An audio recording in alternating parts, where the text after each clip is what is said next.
Weed, marijuana, hemp, cannabis. There are different names for the different types and forms of it, but whatever they are called, they belong to the same plant family, Cannabiceae.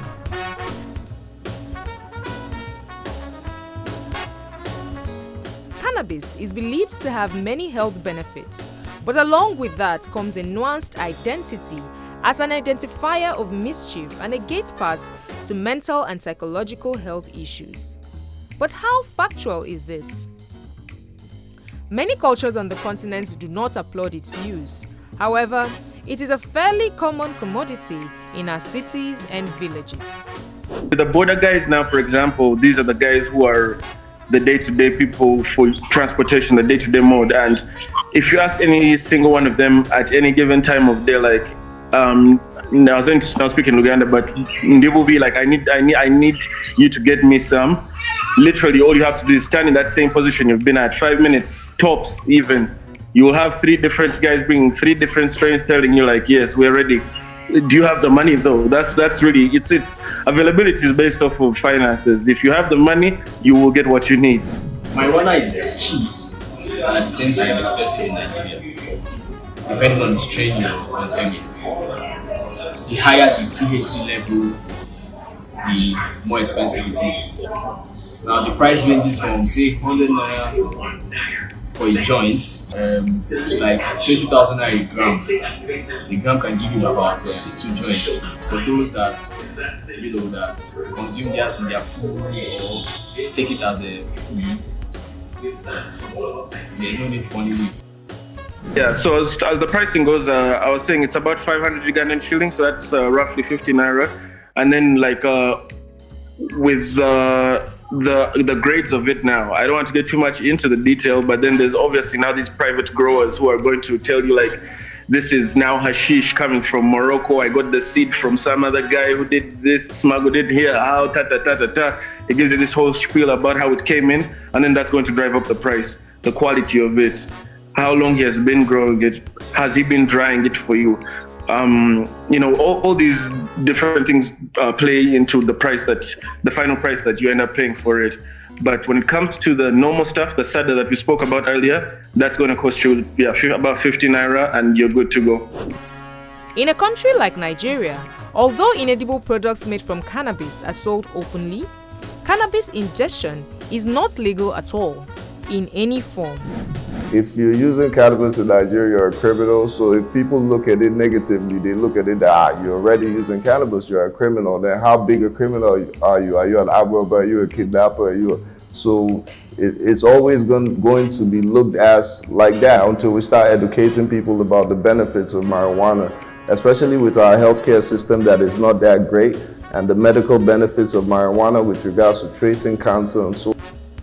The cannabis business is a huge one. In countries like Lesotho, South Africa, and the United States, the business is booming and is expected to keep growing. Despite the pandemic, cannabis stocks are some of the fast-growing and best-performing in the United States, along with tech. This did not come at no price. There have been very stringent laws against the use of cannabis in different parts of the world.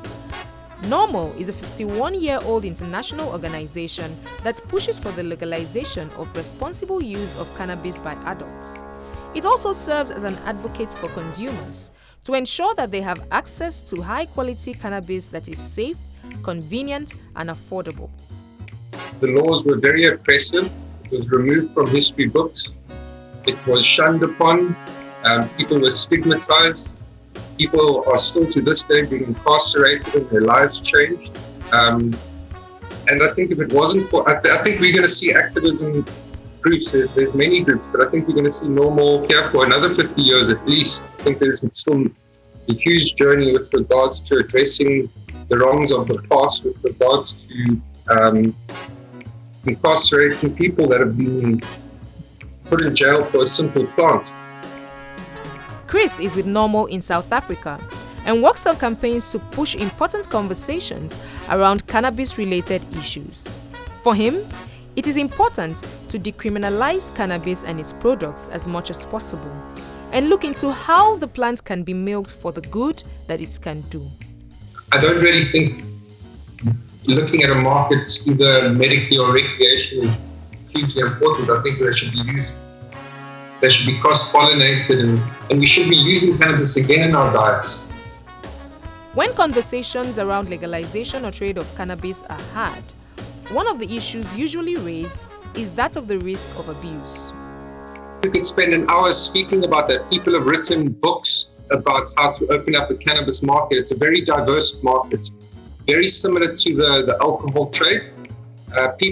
Governments are very skeptical about cannabis, but you could take an example where cannabis has been decriminalized in the Netherlands for over 20 years. Portugal's got a very similar market. Decriminalized medical market in America since 1996.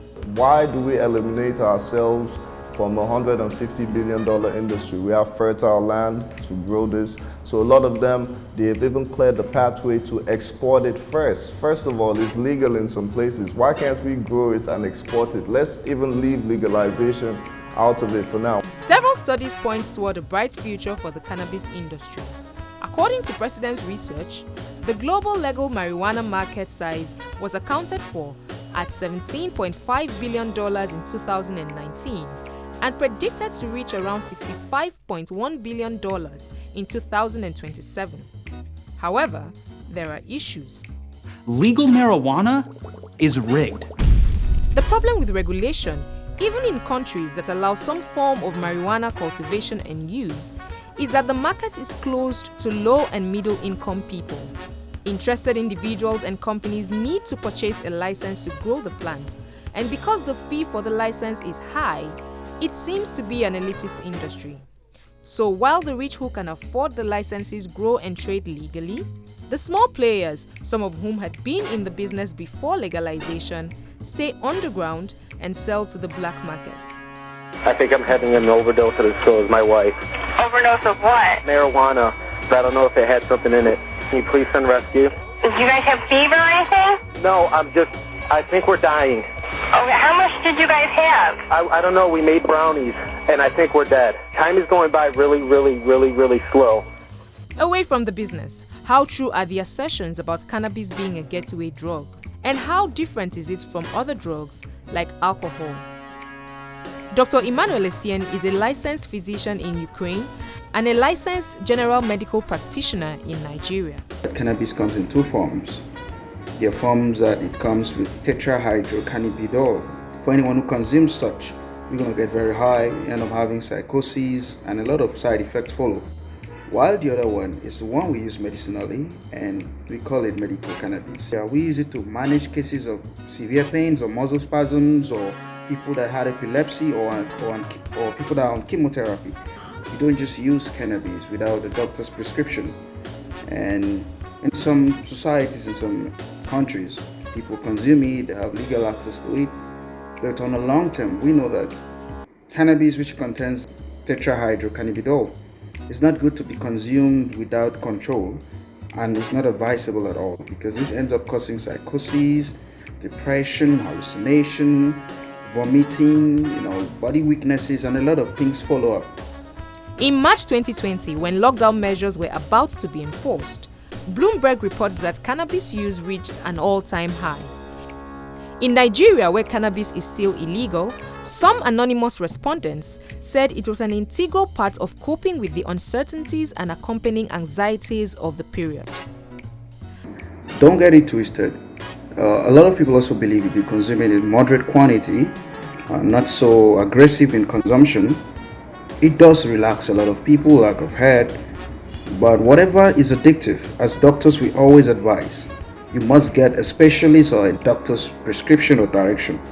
You don't just consume anything that you see is thrown into the market or you see your friends consume.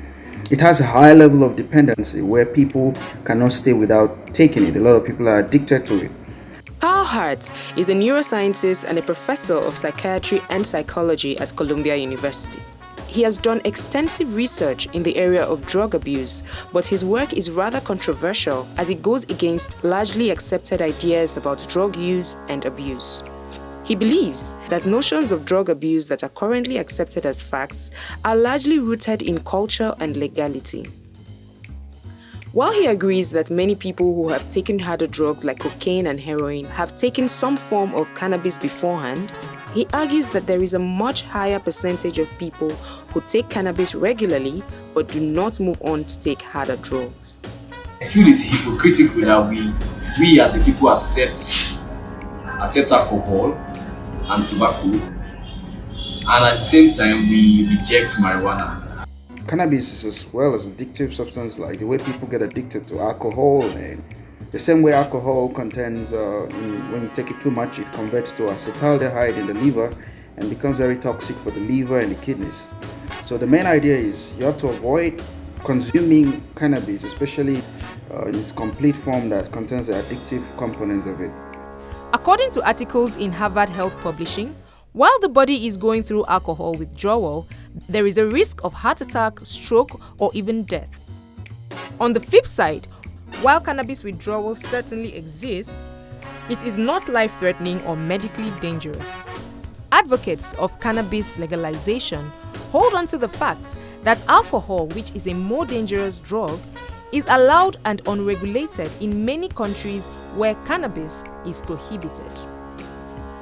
Some African countries have budged. Will there be more? This Nigerian businessman speaks for his country. People don't make moves unless there's some sort of economic benefit to it. And with that being said, we would need some sort of legislation. But I think it's a no-brainer. I don't think it's something anybody has to fight for. We look at how is it evolved in other places. It's simply because of the driving forces. So I believe in economics. Me as a businessman, I believe the economic factors are going to drive, because after a while, with the dwindling oil prices per barrel, when we look at the $150 billion industry and we look at the size of like how much can we possibly be making from this a year, and if we could create some sort of recreational zone where we're also making tax benefits, it will be great for Nigeria as a whole. In fact, this might be what will bring us out of a recession and make us move forward. So I think the economic principles, I don't think anybody has to fight for it. I think the economic principles sooner or later will make everybody realize that it is a no-brainer. If we don't join the industry, we'll be at a competitive disadvantage.